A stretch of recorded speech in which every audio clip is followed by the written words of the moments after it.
is just fantastic. Welcome everyone to the exhibition of stupid people. Today, we shall be taking some time out of our very busy schedules to do a minor dive, intentionally chosen, into the internet sensation. Yeah, it's on his merch. The creator in question is called Imallexx. He was originally a planned content constable target for myself and aLittleLass. He and Imallexx are not the same person, but we settled on social repose because we didn't believe at the time that Imallexx was in any way worthy of such a deep dive within the Content Constable series. But I wanted to retain the sources for this, because why not? It is worth pointing out now, although I'm sure he chose internet sensation as a joke, he is about as much an internet sensation as diarrhea is a proven cure for cancer. When I think about the channel of Imallexx, I think of generic content and overcompensation for abundant insecurities, like any of this particular type of creator that brings nothing new to the table, spoken with no level of irony from a skeptic clone. To structure this video, we shall be diving into a timeline of his channel, from then to now of course, his behaviour when dealing with criticism, his drama, his accusations, his podcast friendships, and of course a conclusion. Alex does, not aLittleLass, Imallexx. No, not me. Him. Has tactics. They're not overly great, but they are fascinating enough to try and understand what makes him behave in such peculiar ways. I will be using clips for my points, and also add the odd clip here and there of aLittleLass being rather precious because I can't help but laugh. So to start, we're going to dive into the timeline of his channel, Imallexx. No, not me. Him. He's just a boy, but he's a bottom. Make him try to top, he'll cry. Never even said his bye. So I bet you're all thinking, Omegon's going to do like he does with the Content Constables and do a very comprehensive breakdown of the channel Imallexx. No, I'm really not. I'm going to make this somewhat short, and I'm going to leave the controversies out. And the reason why is because those, especially one in particular, cough cough, Slazogate, cough cough, is quite damning, and the fact nothing happened is quite something else. So Imallexx started in roughly 2015, but since the first video on his channel indicates welcome back to another video... Hello everyone, I'm Alex, welcome back to another commentary. Today we're going to be talking about viewbotters. They're great, I love them. It's possible to believe that his original older content, which in typical British YouTuber style was gameplay with commentary, but the gameplay wasn't like Leafy or Pyro, but it was FIFA, it's possible there's more of it. He didn't really deal with social issues as a channel, and it wasn't until his channel started gaining some significant traction that he then started to go on camera. I should now, for the sake of it, say I take no issue with British YouTubers starting out doing FIFA commentary, or commentary while playing FIFA. None at all. It's just a style that was popular in 2015 and earlier, although I would argue it was coming to its end actually in 2015, which would explain why Alex changes to go on camera and be a bit more energized. His video content over the years can be argued to be quite well produced. Used a lot of jump cuts, memes here and there, nothing wrong with that. It was the fitting style what everyone else was doing, and he got a lot of traction because it was quite well researched when he didn't inject his personal opinion. So this is the problem. The moment Imallexx injects his personal opinion into a subject that is, let's say, grey, in the sense of there is no right or wrong, there is a nuanced perspective, he gets a bit of flack, and shows that he doesn't put as much thought into that. Because of that, he's ended up digging himself some holes. We'll get to those later. Because of the success of the channel Imallexx, he has branched out.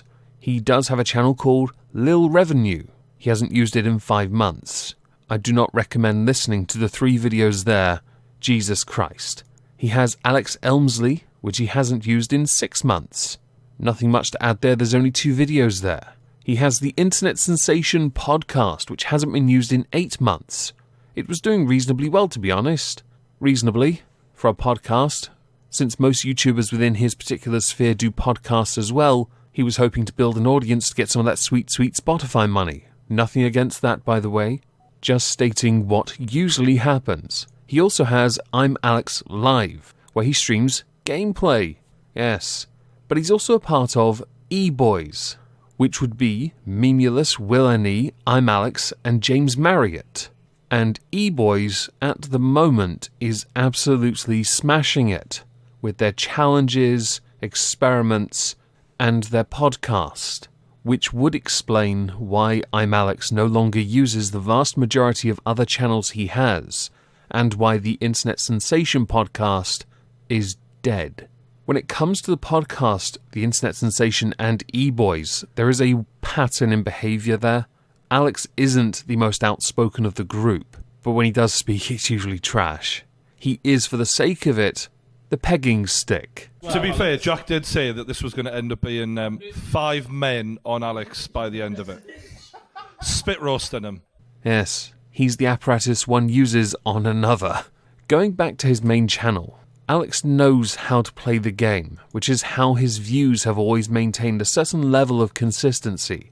They have, for the most part, taken a bit of a dip, but that's because of fallout to something else and lack of faith his former audience, have in him to remain impartial or to present things as fact, because when he gives his opinion, it's borderline slanderous.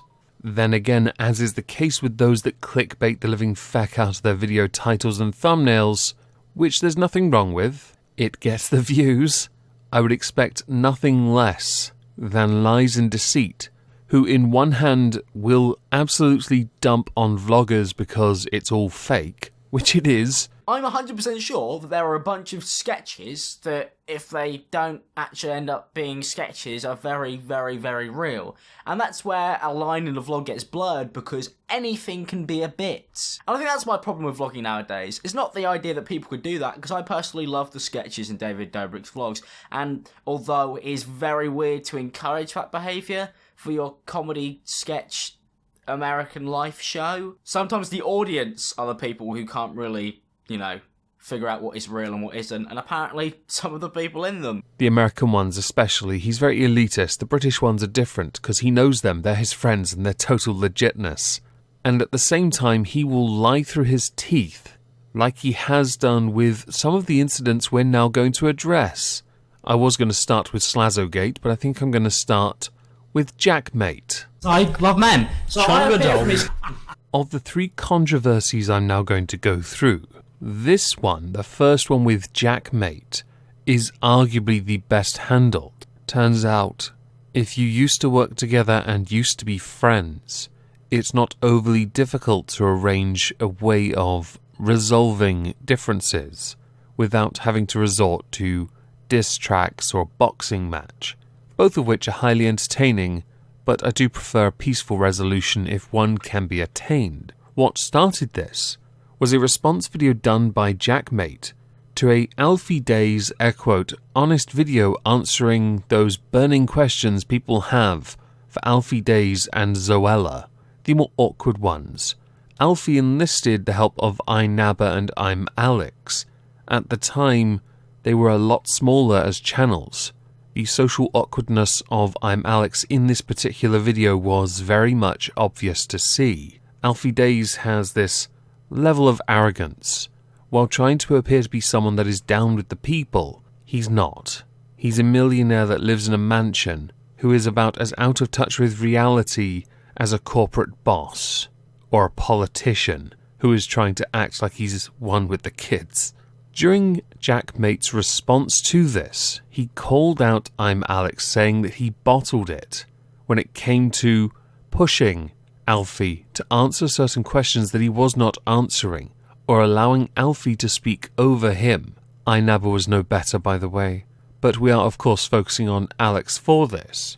Jack did obviously have a point, but I could also understand the difficult position Alex and iNabba were in, being much smaller than the person who has been on the platform for so long, infrequent uploader, but now semi-regular, they were in a position where if they didn't do well, or become glorified yes-men for Alfie, he could well put in a bad word here or there, and make them look bad, which could in turn harm their channels. Alex took this very well. So well, in fact, that I'm now going to play a 3-minute clip from a Twitter live stream he did. So to people who want me to address Jack's video again, here we go. Jack Mate uploaded a 30-minute video today talking about the Alfie Days podcast I did a month ago with iNabber. The way I ended up on that podcast is because Fraser asked to have me on. I went on there to talk about YouTube. I didn't really give a fuck about hammering Alfie Days, not why I was there.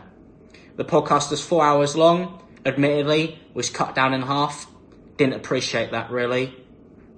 I didn't bring Jack up on the podcast, because if I had to bring Jack up on the podcast, it would just be me telling Alfie Days that Jack Mate has done equally everything that he has accused Alfie Days of.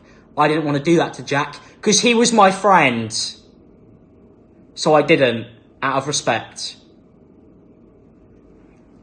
Fast forward a month, Jack decides he can't resist, he has to upload a video on the situation, picks holes in me about 5 times, starts it off by being, they're my friends, we're not friends, we're not friends, we're not friends, and that's not what you do to friends.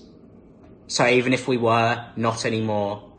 I watched the whole thing, I was amazed, honestly, just purely because of the fact that I was like, why would he poke me?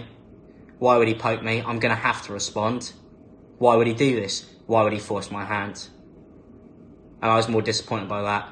And the critique is probably fair. I could have gone harder on Alfie. That's cool. That's really great. And I probably could have. But the reasons why I didn't go harder on Alfie, which I think is what people want to know, is because of the fact that everything that Alfie has been accused of is stuff that I witnessed my friends doing, or ex-friends of mine, because I fucking cut those people out pretty fast. They're all stuff that I witnessed friends of mine doing regularly. I've had multiple YouTubers who are commentary channels not turn up to meet and greets, and then they get back on their YouTube channel and hark on about how people don't turn up to meet and greets, and it's bad for the fans. And for me, I'm fed up of seeing this hypocrisy. I think if Alfie Days fucks people over on meet and greets, which I've spoken about in videos before, then that's his fault. And he should be responsible for that. But also, if you're going to do the same thing, like when I had to sit outside at VidCon because I wasn't allowed in, and I had to meet a few hundred people, and they kept on asking me where Jack was, and I had to keep on saying, he's not here because he just fucking lumped it on me at last second, then that's something that I can't stand there and sit and watch, and I refuse to. And that's me. As you can see, he was very reasonable. This all culminated in a 1 hour 47-minute podcast on Jack Mate's channel. During this, we discover many things we didn't already know, if you didn't already know, that is. For example, they both worked together on the Happy Hour podcast. They'd been friends for a long time. Alex had been evicted from shared accommodation until he moved in with Memulus. But after much wrangling, discussing, and giving each other a fair chance to speak, they came to a resolution and agreement, and it actually ended quite amicably. Whether they are still friends today, that is of no concern of mine. But of the 3 events we are going through, this was the best one, because Alex acted emotionally due to, in his own words, outside stresses that just piled up. Mental health is quite important to him, but he handled this poorly because of his mental health, something which he articulates in the 1 hour 47-minute podcast. So as far as optics go, this is the best handled version, that is controversy related, of any beef or drama that Alex has been involved in. And with that in mind, we should now talk about Alex's love relationship, I left out the hate on purpose, because I think it's just a boner, with DJ Killer Keemstar. So when it comes to the interactions of Imallexx and Keemstar, it can be safely summarized with the following. 2 petulant, argumentative lovers who have yet to make up with noodly lovemaking. The videos on Twitter are quite easy to find. I'm just going to play one interaction. The reason why, though, is because it all ties into Slazogate. And because of that, this particular interaction is going to be quite short. Look, Daniel, I'm going to put this in layman's terms for you because you're quite clearly struggling to understand. James Marriott tells jokes. Stephen Crowder used slurs to try and insult somebody and belittle them. There's a huge difference between the two. You know, calling somebody a fag and a little queer is not the same as making a joke. You could say that it was meant to be a joke, like, he was just calling him a fag because it was a joke. A little queer, it was a joke, and mocking him for the way that he is as a person. Even so, I personally watched those clips, and this is where we may disagree. And if you disagree with me, that's fine, man. I'll allow that one. That's cool by me. If you think he's joking, then we disagree, which we normally do anyway. I fundamentally disagree with the majority of the stuff that you do. But I don't believe Stephen Crowder was joking. I think when you watch those clips, it's obvious that he's not joking. If he wanted to make those points, he could have made all of them without mentioning the guy's sexuality. He could have done all of that. Now, maybe he's just not very funny. That's also a possibility. And not being very funny isn't a crime. But I don't believe that man was telling jokes. I believe he was going, look, I'm going to belittle you for something that I personally think is something that I don't agree with. And I'm going to use that to get to you. It's not comparable to telling a few jokes. James Marriott isn't going around using slurs on people, mate. So, I don't know how you draw those conclusions, but I'm sure in your head it makes perfect sense. Because everything seems to, even though when you type it out, it quite clearly does not add up. Like always with you. I mean, this happens every time with you. You have your facts wrong, and you publicly speak on shit without knowing what you're talking about. You are the king of putting out misinformation, okay? You said Stephen Crowder calling him fag. Stephen Crowder never called him fag. Ever. Never called him fag, ever. If you can prove it right now, all right, I owe you an apology, but you can't because it never took place. All right, as far as Stephen Crowder calling him little queer, do you know what LGBTQ stands for? Do you? Do you know what the Q in that stands for? Queer. He basically called him little gay. He is gay. So, again, more false information, more incorrect information from Imallexx. No surprise to anyone with half a brain. The full context of that particular interaction came about because of Stephen Crowder getting demonetized by Carlos Maza. You know, the guy who is very open about his sexuality, uses it on his Twitter bio excessively, got a tad triggered by remarks made by Stephen Crowder that were used intentionally to goad him, to then get Stephen Crowder demonetized on YouTube because of merch he had. Yes, Carlos Maza got a number of people demonetized. Most of them have got it back. Carlos Maza is a worm, and rather amusingly, YouTube and many other platforms backed him, even though he was fundamentally wrong, which is where, again, this issue arises. Whether you like Keemstar or not, he was on the correct side. Alex was wrong and handled this poorly. But it is worth saying now, when it comes to handling certain criticisms from people like Keemstar, Alex gets remarkably arrogant. He does get cross, and understandably so. Whether you like Keemstar or not, he does a fantastic job getting under people's skin. And with Alex, he brings out the very worst qualities Alex has. Hence the arrogance from Mark. The fact these two haven't boxed, done diss tracks properly, or made sweet, sweet love yet is a mystery to me. But I'm sure given enough time we could get all three at once. It won't be pay-per-view, but I'm sure to be on one of their only fans. Much like with the drama between Nikocado Avocado and Stephanie Sue, James Charles and Tati Westbrook, the incident concerning Slazo and Imallexx concerns a lot of people pouncing on this early on before everything came out. Granted, in each individual case, no, the winner was different. But the one thing we did learn from all of this is YouTube drama really does fill people's bank accounts when they get them sweet, sweet views. So, What happened between Slazo and Imallexx? This has been covered many times, so I'm going to try and reduce this down as much as I can. Slazo was in a relationship with a lady called, I'm going to call her Shay. It could be Che, but I'm going to go with Shay. Eventually this relationship ended and Shay went public with selected screenshots. Some of these. They were posted to TwitLonger, and they painted a somewhat damning picture, but as they were excerpts, it did look a tad cherry-picked. Imallexx, who happened to have lived with Slazo, by the way, while they worked together. They were friends. We'll discuss that in a moment.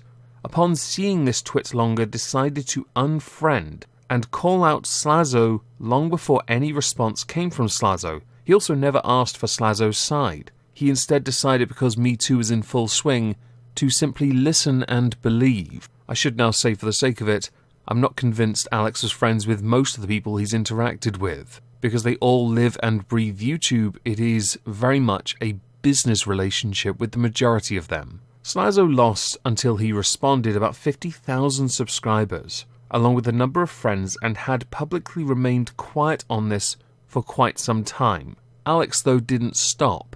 Eventually, Keemstar managed to obtain a statement. By that I mean a Twitter DM that he was allowed to release publicly. The statement, though, was more him saying sorry to Shay, so it didn't prove his innocence. Shortly after this, Shay released more DMs via TwitLonger, and they again came across as very, very cherry-picked DM messages, but again adding additional fuel to the fire of the sexually related allegation Slazo was initially accused of. Why this never went to the police is a mystery to me. Eventually, after many, many, many moments, months, days, weeks, I can't remember now, Slazo decided to no longer remain silent and make a 26-minute video or release. This video, to me, is a masterpiece of skeptic tier debunking. He essentially laid the smackdown and left no doubt he was innocent of the, well, let's face it, crime that he was accused of. In doing so, he managed to regain 33,000 of the, well, rather fickle subs that he lost. The damage had been done, cancel culture in full swing. Yes, quite painful. Alex, though, being the grown-up that he is because he listened and believed, decided to make a Twitter video.